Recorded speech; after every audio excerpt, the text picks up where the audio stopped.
네, 오늘 사순 특강 주제는 기억하라, 메멘토 모리라는 책이 있어요. 책. 테레사 알리시아 노블 수녀님이, 미국 수녀님이에요. 바오로딸 수녀님이 2019년에 책을 내셨네요. 영어로 Remember Your Death, Memento Mori, Lantern Devotional 이렇게 해서 이것을 이제 2023년에 한국 바오로딸 출판사에서도 번역을 해서 이렇게, 이건 한국 책, 또 영어 책도 있고, 그래서 여러분들 관심 있는 분들은 사서 읽어보시면 될 거예요. 이게 사순 묵상집입니다. 사순 묵상집. 그래서 일단 메멘토 모리라는 말 혹시 들어보셨어요? 예. 이거 어느 나라 말 같아요? 예. 네, 라틴어입니다. 라틴어. 예. 좀 공부하신 분들이 좀 계신가 보네요. 라틴어는 어느 나라 말이에요? 예. 옛날 로마 제국이라고 들어보셨죠? 예. 예수님 시대에 이스라엘이 로마 제국의 식민 통치를 받고 있었죠. 로마 제국의 언어가 라틴어였습니다. 예. 거기서 이태리어, 스페인어, 포르투갈어, 불어 이렇게 다 파생돼 나왔죠. 예. 영어, 독일어도 어느 정도 영향을 받았죠.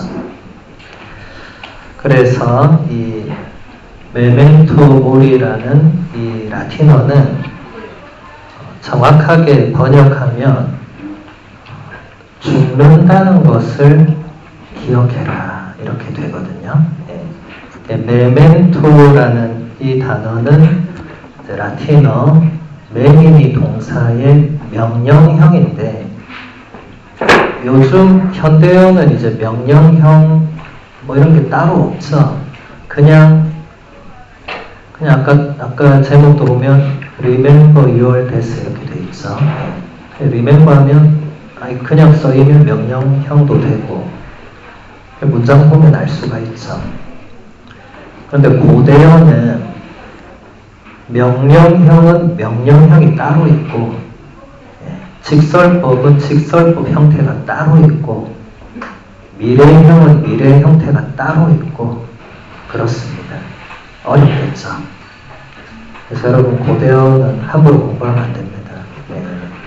제가 공부하다 죽을 뻔했는데 다행히 죽지 않고 살아나서 제가 고대 그리스어 라틴어를 전문적으로 공부를 했죠. 제가 로마에서 교부학을 공부하면서 교부들의 언어가 그리스 라틴어다 보니까 그래서 이 라틴어 메멘토는 메미니 동사의 명령형인데, 여기서도 문제는 뭐냐면 라틴어 동사는 명령형 현재가 있고 명령형 미래가 있어요. 다 또 달라요. 그런데 메멘토 하면 이게 명령형 미래가 됩니다. 좀 어렵죠? 예. 어제 회장님이 쉽게 하라고 했는데 이거 제목을 또 설명을 안 할 수가 없으니까, 지금 전 세계 모든 언어에서는 명령형도 없고 명령형 미래도 없어요. 근데 한번 생각해 볼게요. 명령형 현재는 그냥 지금 명령하는 거겠죠. 뭐 예를 들어서 제가 꼬마 아이한테 물 한 잔 가져와. 그럼 지금 가져오라는 거잖아요. 지금. 이럴 때는 명령형 현재가 쓰이는 거고, 그런데 명령형 미래면 미래에 일어날 일에 대한 명령이겠죠. 네, 그래서 명령형 미래는 이게 주로 어디에 사용되었냐면 어떤 법규들, 계명들, 그러니까 그 계명이나 법규는 지금 일회적으로 하고 끝나는 게 아니고 계속 지켜야 되는 성격이죠. 그럴 때 사용되는 겁니다. 그러니까 이 명령형 미래로 이게 사용됐다는 것은 지금 기억해라 이게 아니고 계속해서 기억해라. 계속해서 오늘 지금 잠깐 죽음을 기억하라가 아니고 계속해서 생각해라. 떠올려라. 그리고 몰이하면 이게 몰이요라는 동사의 이 원형이에요. 요즘 다 안 쓰는 표현들이에요. 고대어라서 그래요. 그래서 죽음을 기억하라 하면 이게 직역이 아니에요. 여러분 직역이라는 말은 뭔지 아세요? 이 원문을 있는 그대로 번역하면 직역이 되고 뭔가 원문을 조금 손보면 의역이 되고 여기까지는 아시겠죠? 네. 그래서 지금 이것은 의역을 한 거예요. 왜냐하면 직역을 하면 좀 말이 이상하거든요. 한국말로 특히. 한국말은 이 서양 언어랑 완전히 체계가 다르죠. 그죠? 그러다 보니까 그냥 죽음을 기억하라 이렇게 할 수밖에 없죠. 그런데 몰이라는 이 말은 동사의 원형이에요. 원형. 그러니까 몰이오를 하면 이렇게 죽는다는 동사거든요. 그러니까 굳이 직역을 하면 죽는다는 것을 계속해서 떠올려라 뭐 이렇게 되겠죠. 예. 여러분 죽음과 죽는다는 완전히 다른 거죠. 죽음은 명사죠. 근데 죽는다는 동사죠. 여러분 서양 언어는 기본이 동사거든요. 우리나라 말과 완전히 달라요. 기본은 동사예요. 동사에서 명사가 나오고 명사에서 부사가 나오고 이런 식이에요. 서양 언어는. 네, 그래서 죽는다는 이 사실을 계속해서 생각하라. 특히 우리 동양 쪽, 특히 한국 사람들은 죽음을 멀리하는 경향이 있죠. 그래서 자기 동네에 공동묘지 들어온 다음에 주민들이 이제 현수막 들고 나가서 데모합니다. 절대로 들어오면 안 된다. 왜 그러죠? 집값 떨어지니까, 재수 없으니까. 예. 근데 여러분 서양은 보면 뭐 미국도 그렇고 유럽도 그렇고 묘지가 어디 있어요? 동네에 있어요. 어떤 동네는 동네 한가운데 있어요. 그리고 사람들이 아무렇지 않게 거기를 지나다니죠. 그렇죠? 그리고 가서 얘기하죠. 거기 묻혀있는 분들과 대화를 나누죠. 저는 유럽에서도 그런 장면을 많이 봤고 미국에서도 많이 봤어요. 죽음이 멀리 있지 않은 거죠. 이 라틴어 격언이 서양 사람들에게는 이미 일상 안에 있는 거죠. 근데 우리에게는 죽음은 좀 멀리 해야 되고 좀 낯설고 두렵고 그런 느낌이 있죠. 근데 여러분들이 여기 계신 모든 분들을 제가 이렇게 보니까 다 최소 인생을 60년 이상 사신 것 같아요. 네. 그냥 저희 진짜로. 네. 그럼 아무래도 우리가 100세 시대라 하더라도 여러분들이 살아온 날이 살아갈 날보다는 더 많으신 것 같아요. 네. 그렇죠. 100살까지 물론 요즘 이제 뭐 100살을 넘어 살 수도 있겠지만 일단 100살 정도 생각하면 60살 이상 된 분들은 이제 60년 이상 반을 넘게 전반전 넘게 축구한 거예요. 네, 지금 후반전 열심히 달리고 있는 중이에요. 후반전. 네. 그러니까 이 죽음이라는 것에 대해서 이제는 우리가 피하려고 한다고 해서 피할 수는 없고, 제가 어제 회장님께 듣기로 이 팬데믹 기간에 여기 공동체에 신자분들이 좀 많이 돌아가셨다고. 예. 그거 보면서 다 느끼는 게 있죠. 저는 여러분보다 훨씬 많은 장례 미사를 드렸겠죠, 신부니까. 저는 장례 미사 드릴 때마다 느끼는 게 있어요. 눈앞에 고인이 계시잖아요. 며칠 전까지 저랑 얘기했던 분이 눈앞에 계시는 거예요, 관에. 네. 저 그 미사를 해야 되고. 그러니까 저도 언젠가부터 처음에 남 얘기하다가 가만 생각해 보니까 남 얘기가 아니네. 언젠가 제가 여기 있을 거 아니에요. 누군가 미사할 거고, 누군가 옆에 서 있을 거고. 그때부터 좀 마음이 달라지더라고요. 그래서 여러분들도 우리가 죽음이라는 것에 대해서 이런 자리 아니면 사실 공식적으로 얘기를 못해요. 한국 사람들한테는 약간 이게 금기어처럼 되어 있죠. 서양 사람들은 전혀 그렇지 않은데 우리는 이런 얘기하면 다들 재수없다 이래요. 재수없다. 너 재수없게 왜 그런 얘기해. 딴 얘기라고 막. 그죠? 네. 이게 그냥 멀리하고 회피만 해야 되는 것이냐.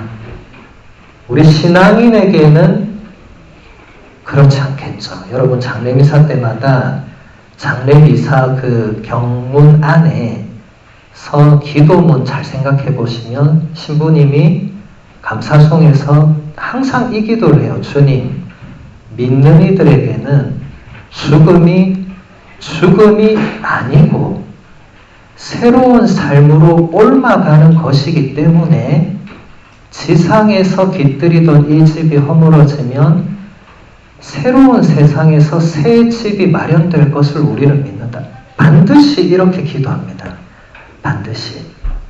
그리고 이 기도문은 사도 바오로가 썼던 편지의 그 내용을 그대로 담고 있죠. 사도 바오로가 그 얘기를 한 거예요. 우리가 이 지상에서의 천막, 우리 육신을 말하겠죠. 이게 언젠가는 쓰러지고 죽을 수밖에 없는데 우리는 그게 끝이 아니고 그러면 천상에서 새로운 천막을 하느님께서 지어주실 것이다. 그러니까 두려워하지 마라. 그래서 여러분 초세기 순교자들 보면 순교자들 관련된 일화들 읽어보면 그분들이 죽음을 두려워했다는 얘기가 단 한 줄도 없어요. 죽음을 두려워했으면 순교를 했겠습니까? 배교를 했겠습니까? 당연히 배교를 했겠죠. 죽는 게 들어오면 일단 배신해야죠. 그리고 나중에 다시 믿어야지. 이렇게 했겠죠. 근데 순교자들은 보면 그런 표현을 한 적이 없어요. 했으면 적혀 있었을 거예요. 거기 기록이 있으니까. 이분은 처음에는 배교했다가 나중에 순교했다. 이렇게 적혀 있었을 건데 우리 순교자들 보면 그런 말이 없고 죽음 앞에서 이제 묻잖아요. 이 무슨 재판관이나 뭐 총독이나 뭐 형리 뭐 사또 누구든지 묻잖아요. 너 지금 계속 믿는다면 죽을 수도 있는데 너 여기서 한마디만 하면 살려주겠다고. 그냥 안 믿는다라고 아니면 십자가를 밟으라고 아니면 뭐 어쨌든 너의 그 신앙을 저버리는 뭔가 표징을 보이면 너는 바로 살 수 있다. 그런데 순교자들은 어떻게 했죠? 그냥 죽여라고. 그러니까 사람들이 그걸 보면서 이게 좀 이상하잖아요. 아니 세상에서 자기 목숨보다 더 소중한 게 뭐가 있어요? 없잖아요. 그런데 저 사람들은 보니까 아니 목숨도 그냥 내놓으니까 처음에는 쟤네들 또라이 집단이라 생각했는데 또라이 집단이 하늘에 오고 자꾸 커지니까 이거 뭔가 있구나 라고 사람들이 느끼고 그러다 보니까 이제 점점 그리스도교 신자가 늘어났죠. 그래서 때르돌리아노라는 교부는 순교자들의 피가 그리스도인들의 씨앗이 되었다는 유명한 말을 남겼죠. 우리가 지금 가지고 있는 신앙은 순교자들이 목숨 바쳐서 증거한 신앙인 거죠. 여러분, 우리 신앙은 죽음과 굉장히 가까이 있는 거예요. 멀리 있는 게 아니에요. 누군가가 죽음으로써 신앙을 전해준 거예요. 굉장히 특별하죠. 내가 어느 날 그냥 성당 가고 싶어서 아닙니다. 그 차원이 아니에요. 이제 책 본문을 같이 보면서 또 얘기를 나누어 보도록 하겠습니다. 이제 테레사 수녀님 얘기예요. 메멘토 모리는 일시적인 경향이나 추세가 아니고 성경과 예수님, 교부들, 그리고 수많은 성인들에 의해서 권고된 아주 오래된 훈련입니다. 메멘토 모리는 하느님의 은총으로 우리의 습관을 변화시키고 거룩하게 하는 힘이 있습니다. 당신이 이 오래되고 존중받아온 훈련을 받아들여서 자신의 것으로 만들기를 바랍니다. 그리고 메멘토 모리는 죽음에 대한 것이라기보다는 삶에 관한 것이라는 사실을 언제나 명심하시기를 바랍니다. 예, 테레사 수녀님이 지금 머릿말에서 한 얘기인데 이게 그냥 단순한 라틴어 격언에 끝나는 게 아니고 성경 안에 보면 이런 내용이 끊임없이 있고 예수님도 이걸 끊임없이 말씀하셨고 교부들도 계속 얘기했고 수많은 성인들이 이걸 가지고 계속 영적으로 훈련을 했다고. 그러니까 다시 말해서 예수님도 그랬고 성경의 인물들도 그랬고 교부들도 그랬고 성인들도 그랬고 하나같이 다 죽는다는 것을 끊임없이 생각하면서 살았다 이 얘기입니다. 죽음은 멀려고 저리 가라 재수 없다 이렇게 하지 않았고 내가 오늘 밤에 죽을 수도 있다고 생각하면서 살았다는 거예요. 여러분 성물도 바치는 분 손 들어보세요. 성물도 손 내리시고 성물도 바치는 분들은 끝기도를 바칠 때 끝기도는 하루를 마감하는 기도죠. 거기서 마지막에 뭐라고 하냐면 전능하신 하느님 이 밤을 거룩하게 하시고 거룩한 죽음을 맞이하게 하소서 하고 성모찬송가를 부른 다음에 잠이 듭니다. 이 기도와 잠은 연결되겠죠. 그러면 이 기도문 내용은 잠하고 연결이 됩니다.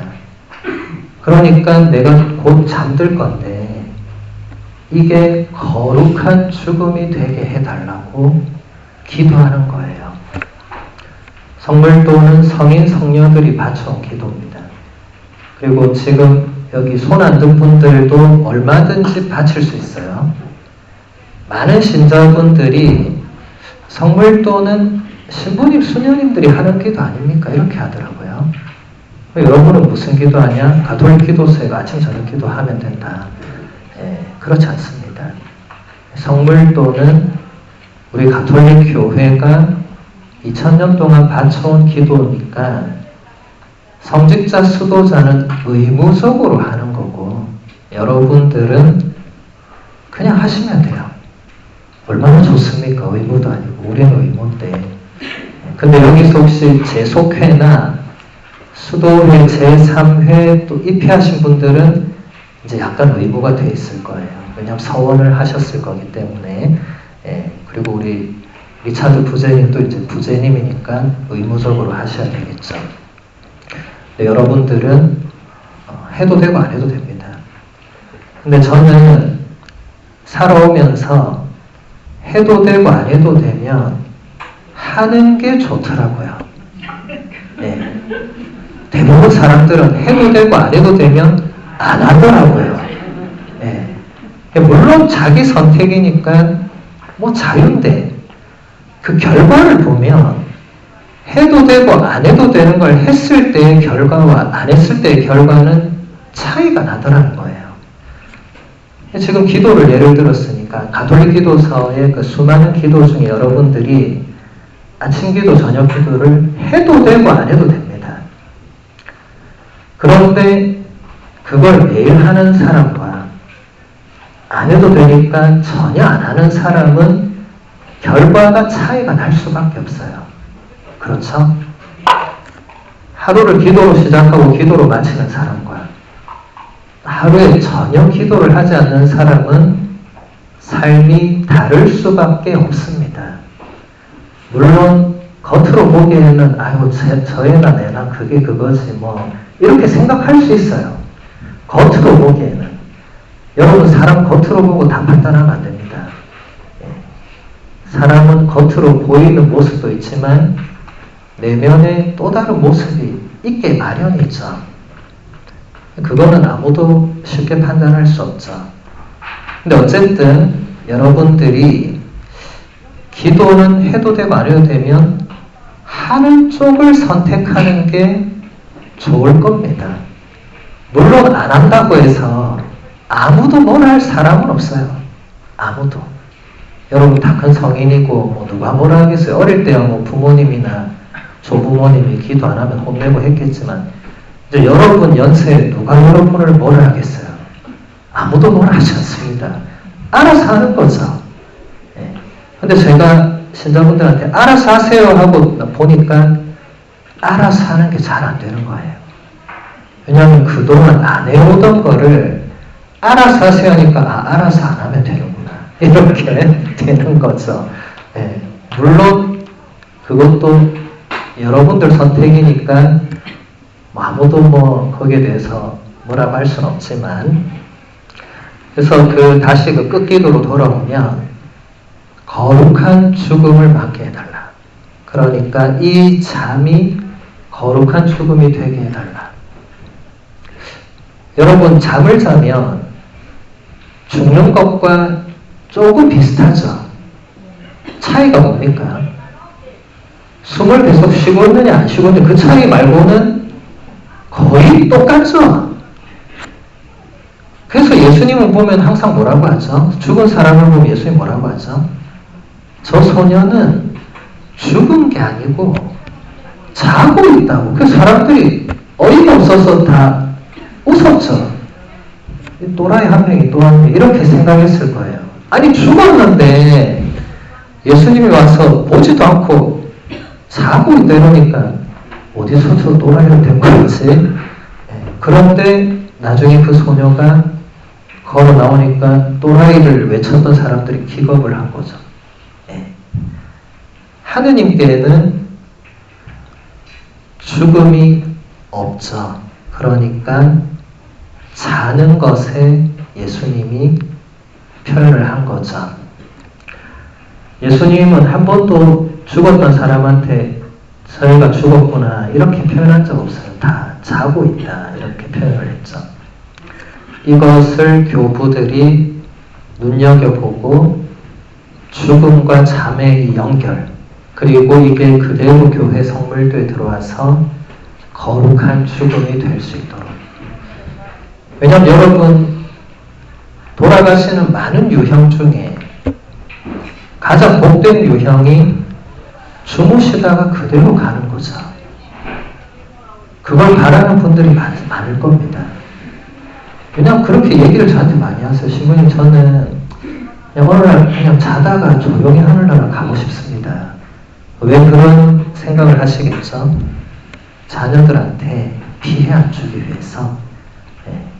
그렇게 안 가면 그 뒤부터 이제 자녀들에게 피해를 주니까 긴 간병 끝에 효자 없다고 한국에 그런 말 하잖아요. 그러니까 이제 하느님을 만나러 가야 될 분들은 가기 전에 누구한테 패 끼치면 안 되겠구나 이 생각을 하시는 거예요. 그러니까 그냥 자면서 가고 싶다. 물론 마음대로는 안 되겠죠. 그러니까 이 성물도의 끝기도는 지금 이런 차원으로 기도하는 건 아니고 잠이 죽음으로 바로 연결될 수도 있다는 거죠. 제가 아는 분들도 주무시다가 그냥 돌아가신 분들이 계세요, 실제로. 그러니까 우리가 매일 밤 잠들고 매일 아침 눈 뜨는 게 당연한 건 아니죠. 그냥 하느님께서 허락하신 날만큼 살다가 갈 건데 모두 다 당연한 건 아닙니다. 여러분, 눈 뜨는 걸 당연하게 생각하는 분들은 그 하루가 소중하지 않을 거예요. 그러니까 별로 기쁘지도 않을 거예요. 그냥 삶이 고통일 거예요. 왜냐하면 당연하게 눈 떴기 때문에. 당연하게 눈 떴으니까 당연하게 잠들겠죠. 그럼 또 당연하게 눈 뜨고 당연하게 잠들겠죠. 그분은 삶이 기쁘지 않고 고달플 거예요. 이 당연한 게 계속 반복되니까. 그런데 눈 뜨는 순간에 하느님께서 나의 눈을 뜨게 해주셨구나 라고 생각하는 사람은 아침부터 기쁠 가능성이 높아요. 왜냐하면 감사한 일이 되거든요. 이게 당연한 일이 아니고 감사한 일이 되는. 그러면 그분은 그 뒤에 일어날 일들도 당연하게 바라보지 않고 감사하게 바라볼 가능성이 매우 높습니다. 그러면 사도 바울가 말했던 것처럼 모든 일에 감사하는 그런 사람이 될 수도 있겠죠. 여러분, 이 말 들어봤죠? 데살로니가 1서 5장 16절에서 18절에 나오는 바울 사도의 말씀입니다. 항상 기뻐하십시오. 끊임없이 기도하십시오. 모든 일에 감사하십시오. 이것이 하느님께서 주 예수 그리스도를 통해서 바라시는 뜻입니다. 이렇게 얘기했죠. 네. 그러니까 하느님이 우리에게 바라시는 게 세 개가 있는데 항상 기뻐하고 끊임없이 기도하고 모든 일에 감사하고. 근데 이 세 개는 연결됩니다. 따로 국밥이 아니에요. 따로 국밥 좋아하시는 분들은 동의를 안 하실 수 있겠지만 연결됩니다. 제가 아까 얘기했잖아요. 눈 뜨는 게 감사한 사람이 기쁠 거라고. 그게 당연한 사람은 안 기쁠 거예요. 왜냐면 당연하게 눈 떴으니까. 오늘 아침에 눈 떴는데 하나님께 감사하다고 기도하신 분 손 들어보세요. 네. 손 내리세요. 브루클린 성당은 희망이 있네요. 네. 제가 혹시 다음에 또 와서 이 질문할 때 다 손 들면 참 좋을 것 같네요. 네. 제가 지금 여러분을 나무라고 이런 게 아니고 이런 걸 모르고 살았을 땐 당연한 거죠. 왜냐면 누군가가 이런 얘기를 안 했기 때문에 제가 어디 가서 강의하고 끝나고 나고 그런 거죠. 신부님 저는 그런 얘기 처음 들었다고.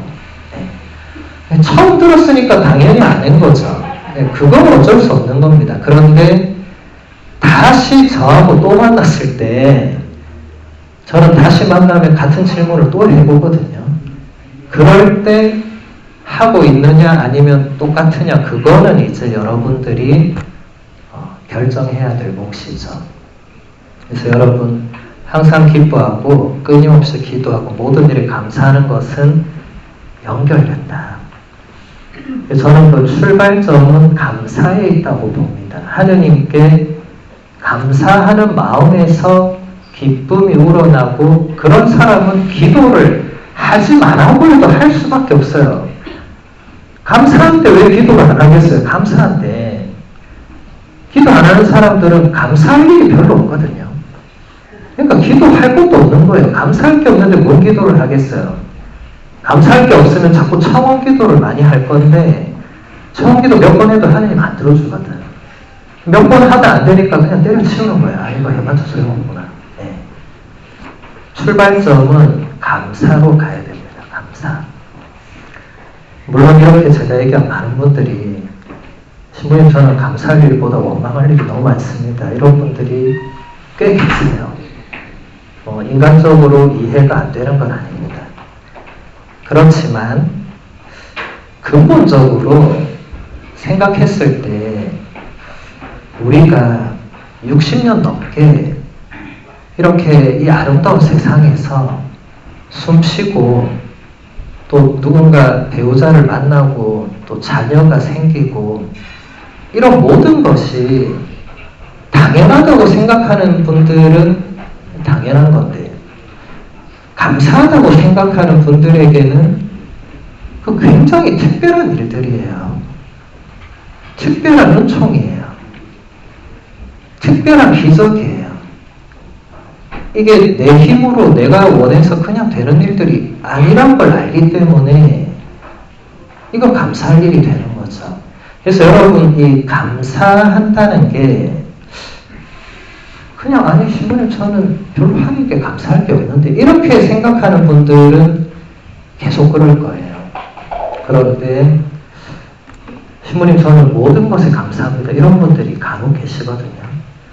그런 분들은 하느님께서 나에게 주신 게 무엇인지 정확하게 꿰뚫어 본 거예요. 그러니까 하루하루 매 순간순간이 감사하지 않을 수 없는, 사도 바울도 그랬겠죠. 그러니까 그런 권고를 했겠죠. 그래서 여러분도 그렇게 될 수가 있습니다. 뭐 지금이라도 늦지 않았습니다.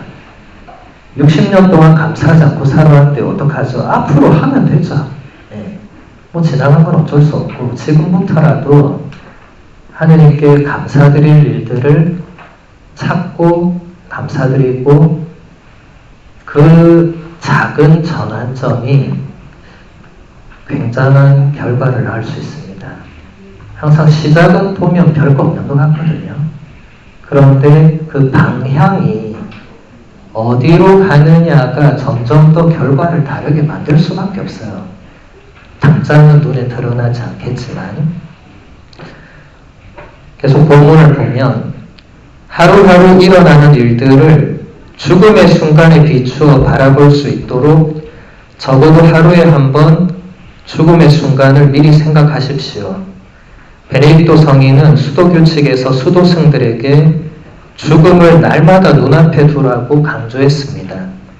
베네딕토 성인은 수도승들이 이승에서의 삶을 더 잘 살고 늘 예수님을 바라보도록 죽음을 기억할 것을 권고한 것입니다.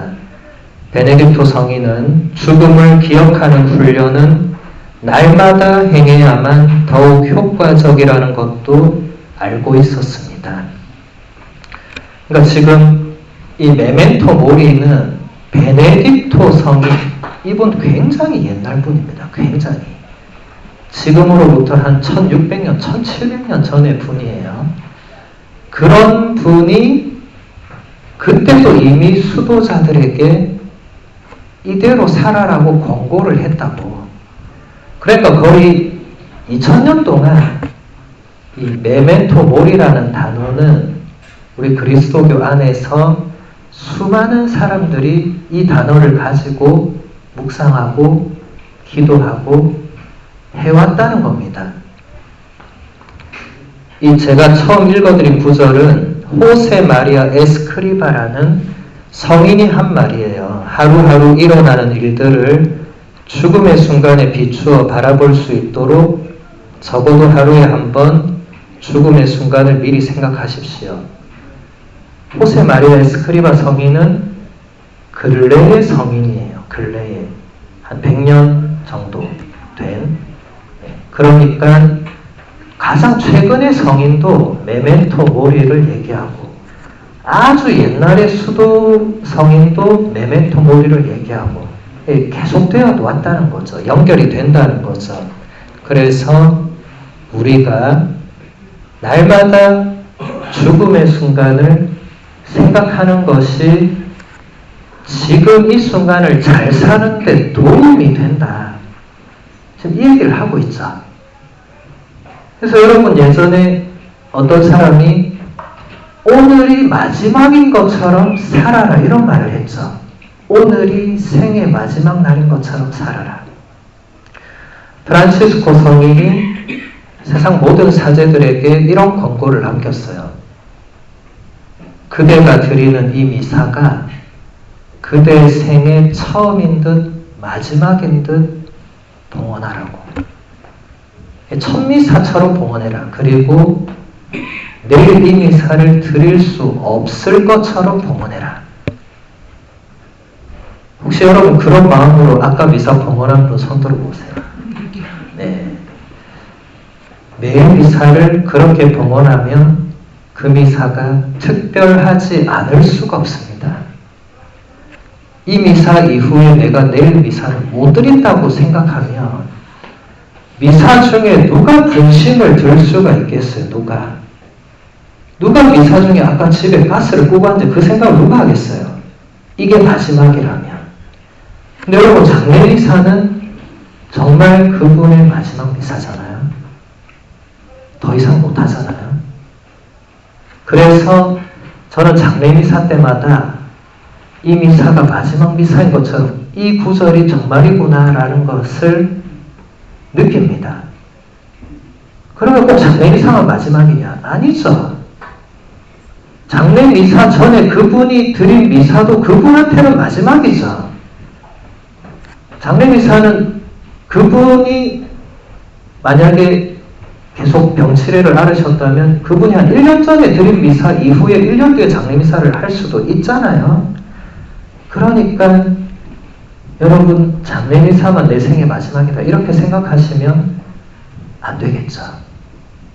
내가 능동적으로 드릴 수 있는 미사는 아까 그 미사가 마지막일 수도 있겠죠.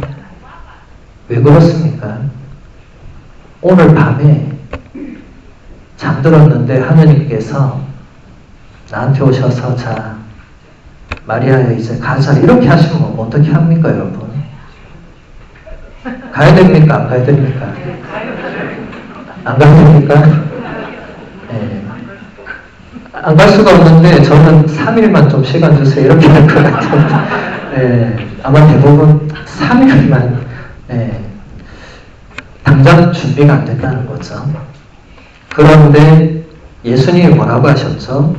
그날은 도둑처럼 올 거라고 했죠. 도둑처럼. 도둑이 우리한테 제가 몇 시에 갈 테니까 너도 준비하고 나도 준비하고 이렇게 오는 도둑이 있어요. 그건 도둑이 아니죠. 그건 사기꾼이거나 날강도거나 뭐 경찰이거나 아니면 뭐 친구인데 좀 약간 이상한 친구거나 뭐 그렇겠죠. 도둑은 예고 없이 오죠. 그래서 우리가 나중에서야 알죠. 왔다 갔구나 그분이 이렇게 알죠. 왜냐하면 살펴보니까 뭐가 이제 누가 왔다 간 흔적이 있으니까. 근데 예수님이 왜 굳이 비유를 도둑으로 들었을까요?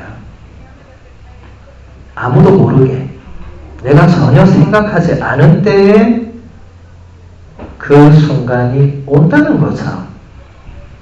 그리고 이것은 예수님이 그 어떤 예외의 사항도 두지 않았습니다. 단 매일 미사를 드리는 사람은 그렇지 않을 것이다. 이런 말씀을 하지 않았습니다. 누구에게나 그날이 도둑처럼 갑자기 올 것이다. 그래서 예수님 뭐라고 하셨죠? 그러니 너희는 언제나 준비하고 있어라. 깨어 있어라.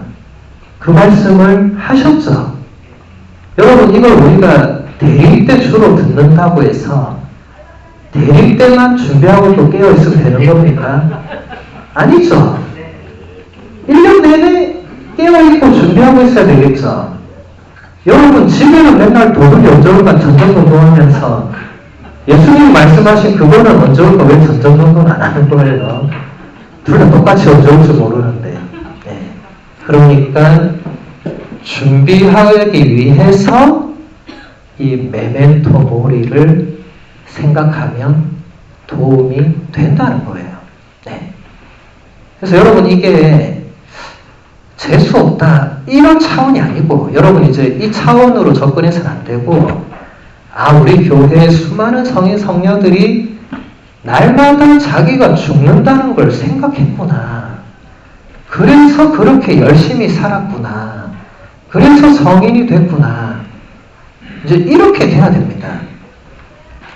그래서 여러분도 날마다 한 번 정도 생각해도 도움 많이 됩니다, 이게.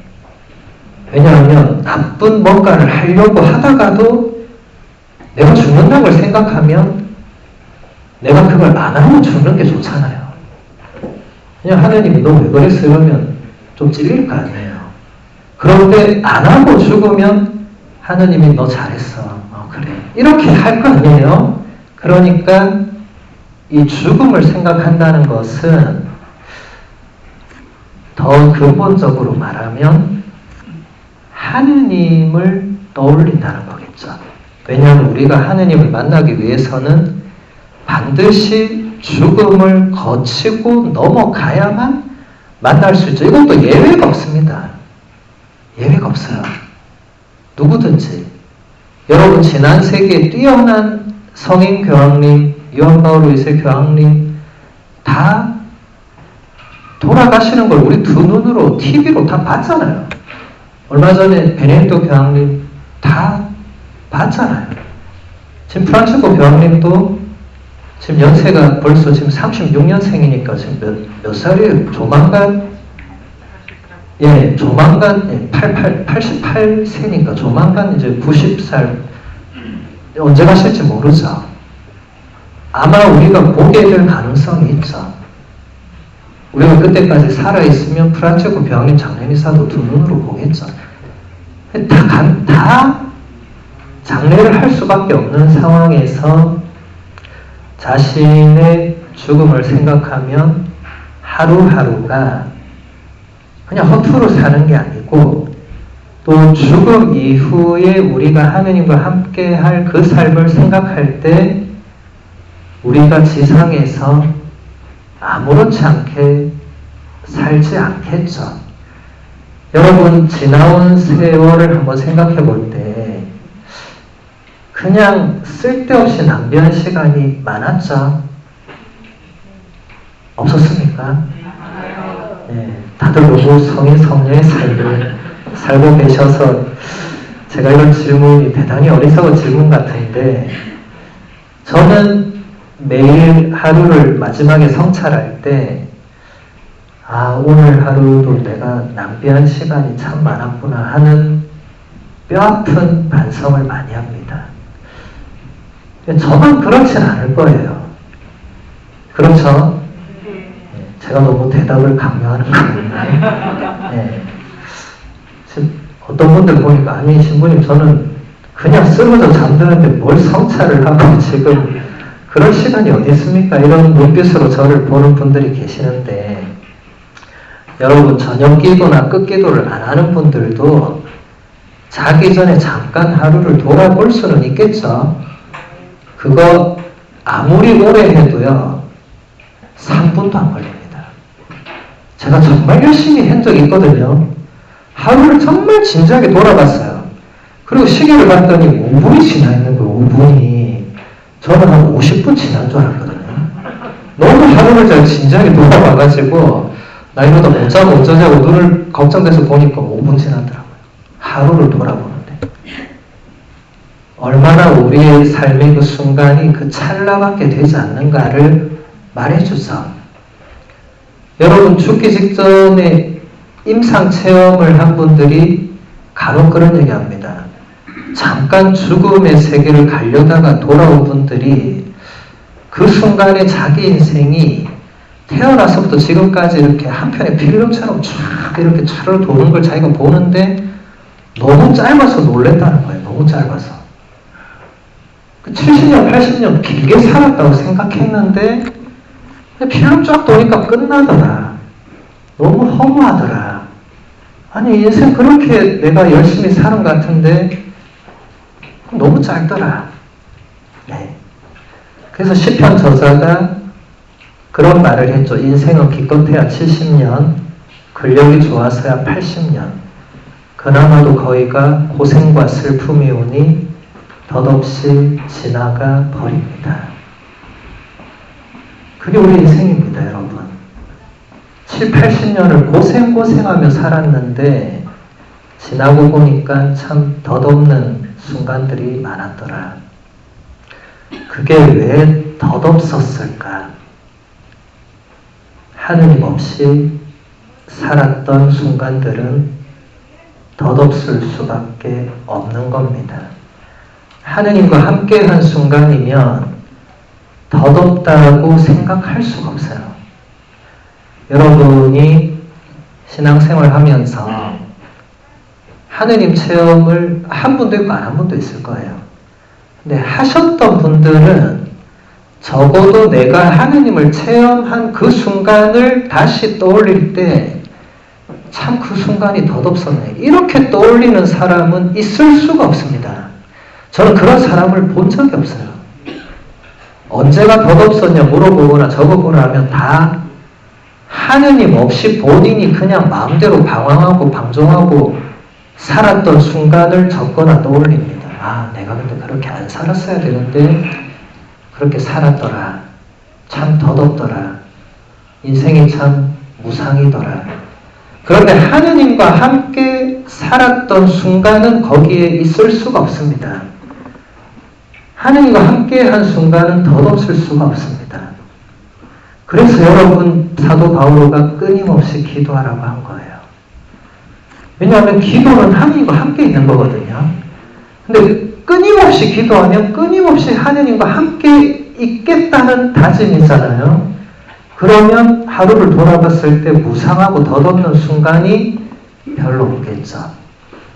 하루 내내 하느님과 함께 예수님과 함께 성모님과 함께 보내겠죠. 그런 하루를 하루라도 온전히 살았으면 대단히 복된 삶이죠. 매일매일 그렇게 산다면 정말 복된 삶이죠. 그래서 우리가 그런 삶을 이제부터라도 살기 위해서 노력해야 되겠죠. 계속 본문을 보면 성찰은 하느님의 사랑과 자비의 빛 안에서 하루를 돌아보는 것을 말합니다. 로욜라의 이냐시오 성인은 하느님께 찬미와 감사를 드리고 하느님의 도우심이 필요한 자신의 약한 부분을 알아내고 앞으로의 은총을 청하기 위해서 성찰을 하라고 권했습니다. 이 소중한 영적 훈련은 많은 장점이 있기 때문에 수세기 동안 교회 안에서 장려되어 왔습니다. 성찰은 그 자체가 천국의 관점에서 하루를 검토하는 것이므로 메멘토 모리를 매일의 삶에 통합하는 완벽한 방법이 됩니다. 여러분 법정 스님 기억하세요? 예, 아주 훌륭한 우리나라의 스님이 계셨죠. 대표적인 책이 무소유란 책도 있고 김수환 추기경님이 그 책에 대해서 이렇게 얘기했죠. 이 책이 아무리 무소유를 말해도 이 책만큼은 소유하고 싶다. 이런 멋진 표현을 쓰셨죠. 김수환 추기경님 법정 스님 생전에 아주 또 가깝게 영적 동반자로 잘 지내셨죠. 그 법정 스님이 이런 한마디를 하신 적이 있어요. 이 시대는 성찰이 없는 시대다. 이렇게 얘기했어요. 이 시대가 그렇다는 거예요. 근데 여러분 우리가 이 시대를 살고 있죠. 그러니까 법정 스님은 우리 보고 너네 성찰하지 않고 하루하루 그냥 산다 이 얘기한 거예요. 종교를 떠나서. 그래서 제가 아까 끊기도 하고 있는 부분으로 본 것이고 잠들기 전에 하루를 돌아보라고 지금 얘기하는 거고 이냐시오 성인도 성찰이 얼마나 중요한지를 알았기 때문에 제자들한테 어떻게 하라고 하느님께 찬미와 감사를 드리고 그 하루에 대해서 그리고 하느님의 도우심이 필요한 자신의 약한 부분을 알아내고 그렇게 해서 앞으로의 은총을 청하기 위해서는 반드시 성찰을 해라. 반대로 말한 거죠. 성찰을 안 하면 하루를 살아도 하느님께 찬미와 감사를 드리지 않을 가능성이 대단히 높고 하느님의 도움이 필요한 자신의 약한 부분도 잘 모르고 넘어갈 가능성이 높고 그리고 앞으로의 은총도 청하지 않을 가능성이 대단히 높다. 그 말이겠죠. 매일 성찰하는 사람은 이게 매일 가능한데 하루도 성찰하지 않는 사람이 이렇게 하기는 어려울 것이다. 그렇죠. 지금 매일 성찰하는 분들은 제 말을 굉장히 잘 알아들을 겁니다. 그게 어떤 의미들인지. 그런데 전혀 성찰 없이 하루하루를 그냥 보내고 잠드신 분들은 굉장히 생소할 거예요. 이게 무슨 말인지. 근데 그게 중요한 게 아니고, 제가 얘기했잖아요. 제가 얘기할 때 처음 듣는 게 많다는 분들이 많다. 근데 제가 언젠가 다시 만나면 똑같은 걸 또 물어본다고. 네. 요즘 성찰하고 있습니까? 이렇게 제가 막 1년 뒤에 브로콜리를 또 온다면, 아니면 대입되고 또 온다면, 그동안 성찰 좀 하셨을, 전 반드시 물어봐요. 네. 그럼 사람들이 대답을 안 해요. 네. 대답을 안 하면 제 나름 추측을 하겠죠. 대답을 안 하는 이유에 대해서. 네. 그래서 제가 브루클린에 언젠가 또다시 온다면 여러분들이 대답할 수 있기를. 네. 그러면 아마 그 중간에 그 삶은 굉장히 많은 변화가 있을 거예요. 그래서 여러분, 이런 특강들이 제가 많은 곳에 가서 특강을 해보고 그 결과들을 보면 좀 안타까울 때가 많습니다. 많은 분들이 들을 땐 전부 다 고개를 끄덕여요. 네, 그래. 이런 분도 있고, 이제 존다고 고개를 끄덕이는 분도 물론 있지만, 맞아. 저거야. 막. 그래요. 그리고 언젠가 다시 만났을 때 제가 거기에서 얘기하면 고개를 숙입니다. 끄덕이지 않고. 뭐가 문제인 거죠? 그 순간에는 맞아. 그렇지. 근데 이제 이거 끝나고 제가 다른 데 가고 전문을 나가는 순간에 모든 것이 백지화 돼가지고 장신부님이 지난주에 왔다던데 무슨 얘기를 했는지 기억이 안 나는 거예요. 기억이. 네. 대부분 많은 분들이 신부님 저는 어제 일도 기억이 안 나고요. 1시간 전에 제가 뭐 했던 것도 기억이 안 나고요. 심지어 뭐 하러 왔다가 주방에 갔다가 그냥 돌아온 적도 많습니다. 이렇게 얘기하는 분들이 많이 계세요. 그래서 여러분 너무 걱정하지 마세요. 나만 그런 거 아니고 다 그렇다는 거. 예, 뭐 저도 이렇게 발판한 저도 어쩔 때는 주방에 갔다가 내가 여기 왜 왔지? 이런 저도 그래요. 저도. 왜냐면 자꾸 이 생각 저 생각 하다 보니까 주방 가는 짧은 순간에 딴 생각이 들어온 거예요. 뭐 그럴 수 있어요. 그럴 수 있지만 어쨌든 중요한 것은 여러분들이 하나라도 뭔가를 느꼈다. 한 가지라도 내 마음에 뭔가를 건드렸다. 그러면 그 하나를 물고 늘어져야 되는, 옛날에 어떤 우리 한국 영화에서 한 놈만 죽인다 이런 명대사가 있었어요. 나는 한 놈만 죽인다고. 네. 계속 그것만 물고 늘어진다고 무섭죠. 못 건드립니다. 그런 사람은. 네. 근데 우리가 요즘 얼마나 유튜브나 이런 데 좋은 강의 많아요. 아마 여러분 많이 보고 들으실 거예요. 네. 제가 굳이 여기까지 안 와도 될 거예요. 사실은. 네. 그런데 제가 오든 안 오든 그게 중요한 게 아니고 하나를 거기서 건져서 그 하나를 계속 이제 내 삶 속에서 적용할 수 있도록 노력하는 사람하고 유튜브에 이분 강의도 듣고 저분 강의도 듣고 또 저 수녀님 강의도 듣고 오만 거 다 듣고 나서 돌아서서 신부님 기억이 안 납니다 하는 분하고 어느 것이 더 좋은 걸까요? 제가 지금 얘기하는 걸 여러분 잘 분별하셔야 됩니다. 유튜브 강의를 보지 마라 이게 아니고 좋은 강의를 많이 듣는 건 좋은데 뭔가를 건져내야 되고요. 일단 그냥 좋은 게 좋다 이건 안 됩니다. 좋은 게 좋으면 남는 게 없어요. 그래서 저는 좋다 하면 꼭 뭐가 좋았습니까? 왜 좋았습니까? 물어봐요. 그럼 또 대답을 안 해요. 그래서 저는 좀 이상해요. 아니 좋았다고 해놓고는 제가 뭐가 좋았습니까? 저도 좀 알고 싶으니까 뭐가 좋았습니까? 그냥 다 좋았습니다. 이렇게 얘기해요. 제가 1시간 동안 좋은 얘기만 했겠어요? 그런 건 아닐 건데 남는 게 별로 없었다는 거잖아요. 그래서 여러분들이 하나를 건졌다 오늘. 그러면 그걸 가지고 내 삶 속에 적용을 해야 됩니다. 적용을. 예를 들어서 오늘 이걸 들으면서 어떤 분이 그러고 보니 내가 신전 때도 아침 기도 저녁 기도를 참 그동안 소홀히 했구나. 내일부터 저녁 기도를 해야겠다. 신부님이 성찰을 자꾸 얘기하니까. 그런 분들은 오늘부터 저녁 기도를 하시면서 성찰을 하면 됩니다. 그동안 안 했던 거는 지나온 거니까 어쩌겠어요. 근데 오늘부터 내 남은 여생 동안에 그렇게 하시면 되겠죠. 근데 그런 분이 있는가 하면 그냥 이 문 열고 이제 나가면 끝나고 아무 변화가 없는 분들이 또 있을 수 있겠죠. 우리 브루클린에는 없을 거라고 생각하는데 뭐 있을 수 있겠죠.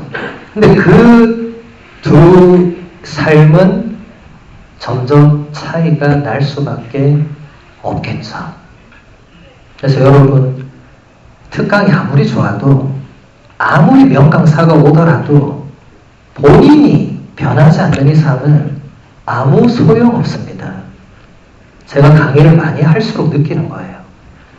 이게 제가 강의가 부족하고 이것도 문제가 있겠지만 끝나고 나서 이 사람들의 삶의 어떤 그 새로움이 있느냐 없느냐가 사실 그 강의를 결정하겠죠. 그래서 저도 강의를 하면 할수록 이게 어려움을 느껴요. 좋은 강의냐 좋지 않은 강의냐가 문제가 아니라 강의 이후에 사람들의 삶이 어떻게 되느냐가 관건인데 그 부분에서는 저도 제가 강의하고 나서 사람들의 그 뒤에 이어지는 삶이 과연 변화가 있었느냐.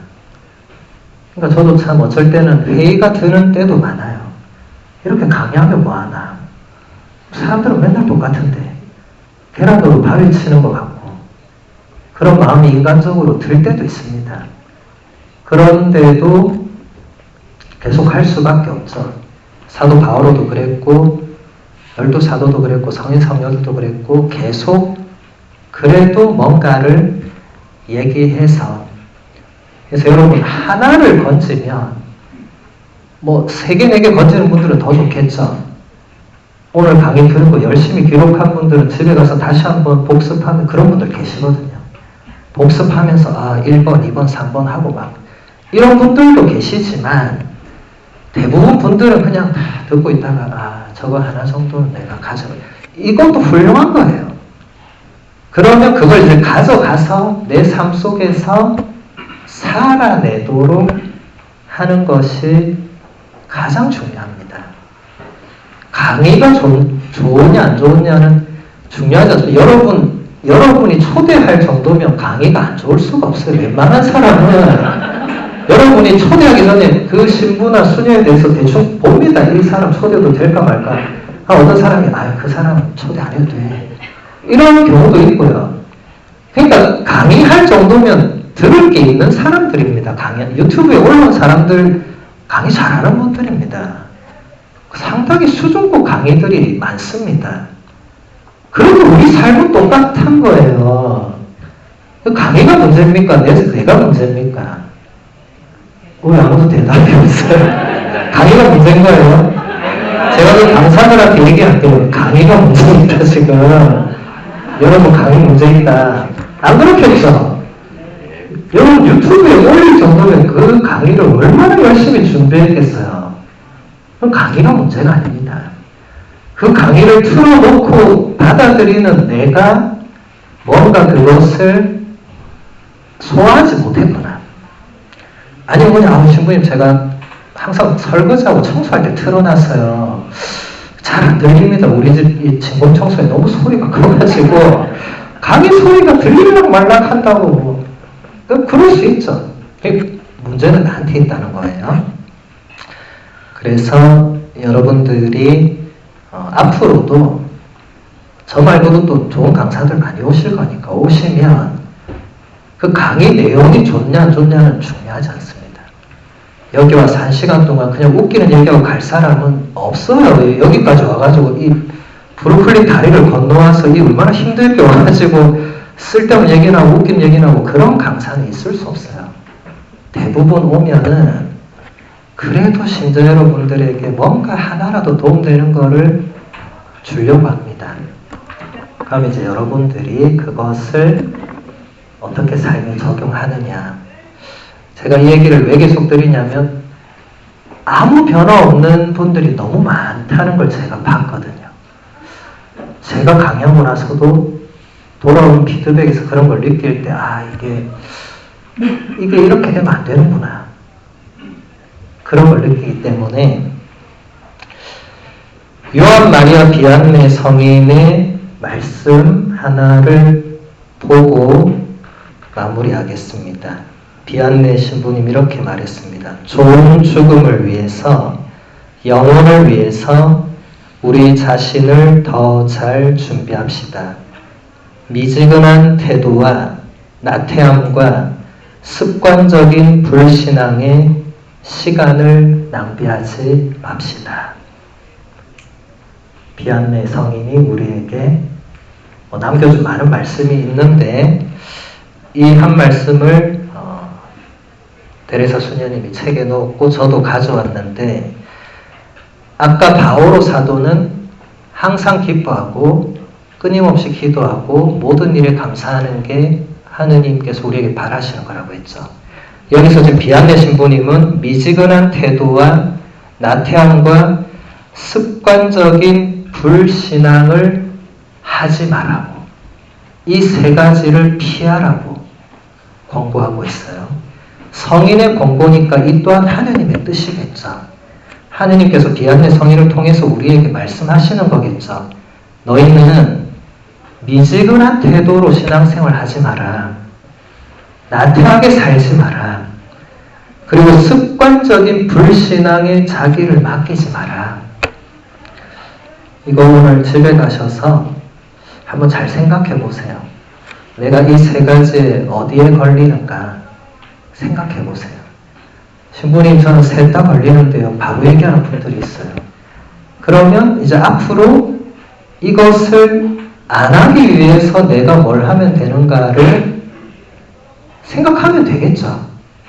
그리고 기도하면 되겠죠. 하느님 제가 어떻게 하면 미지근한 태도와 나태함과 습관적인 불신앙을 멀리하면서 항상 기뻐하고 끊임없이 기도하고 모든 일에 감사할 수 있을지 저에게 가르쳐 주십시오. 라고 기도하세요. 날마다. 그러면 하느님께서 누군가를 통해서 혹은 무슨 일을 통해서 어떤 책을 통해서 혹은 성경을 통해서 혹은 지나가는 유튜브 강의를 통해서 무엇을 통해서든 하느님께서 여러분의 기도에 응답해 주십니다. 여러분이 상상도 못하는 방식으로. 그래서 여러분들이 비안네 신부님의 마지막 말, 시간을 낭비하지 마라. 여러분 이제 제가 아까도 얘기했듯이 우리가 살아온 날이 살아갈 날보다 길기 때문에 이제는 여러분이 다 이건 느낄 거예요. 이제 시간을 낭비하면 안 되겠다.